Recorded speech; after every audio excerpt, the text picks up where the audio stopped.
So how did you had been talking earlier about your work in music, and now we're hearing about you as a videographer.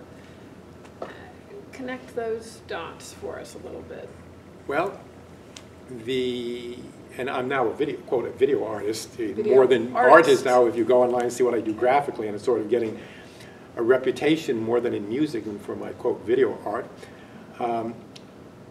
It has a lot to do with the realizing, being able to pivot when you come into a apparent wall in your career path. And at first, let me make no mistake, my story I don't ever recommend anybody trying to imitate it, because the path that each of us takes is unique.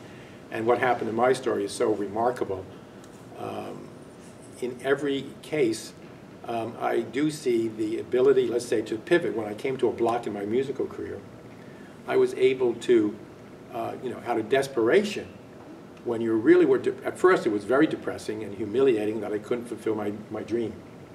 And the way I now realize it, and I was slow to realize that this was the key. I wish now I would be much quicker, but it took life experience to know how to be quick. And this is one of the stories I now tell when I come, and I put it this way: pursue your dream if you know what it is, and most people don't. Pursue it.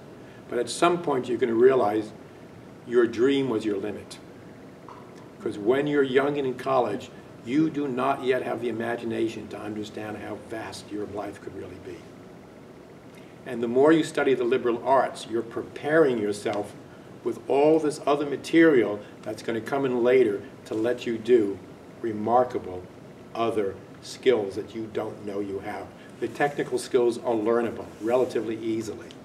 These philosophical explorations happen in undergraduate life. You're never going to get a chance. And because I went to a good school in that regard, I think this is what opens the door. And to change my dream is critical.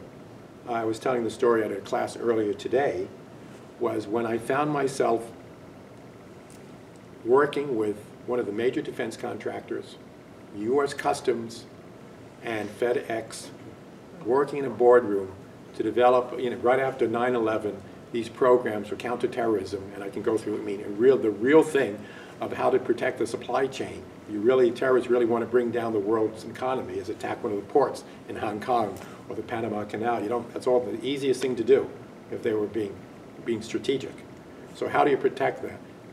And I'm sitting in a boardroom, put together basically by me, and I'm looking around, and a part of me is frustrated, saying, and we have the former chairman of the House Foreign Relations Committee is doing lobbying for this.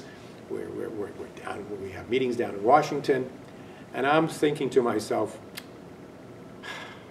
I'd really rather be in this little black box theater with 3 people in the audience, and playing some avant-garde music in the East Village. This was my dream. And if I had an MBA, this would be, I'm leading somebody else's life. And then, you finally have to slap yourself in the face and go, are you kidding? Do you realize what you've created? And you're not appreciating where your life has led you?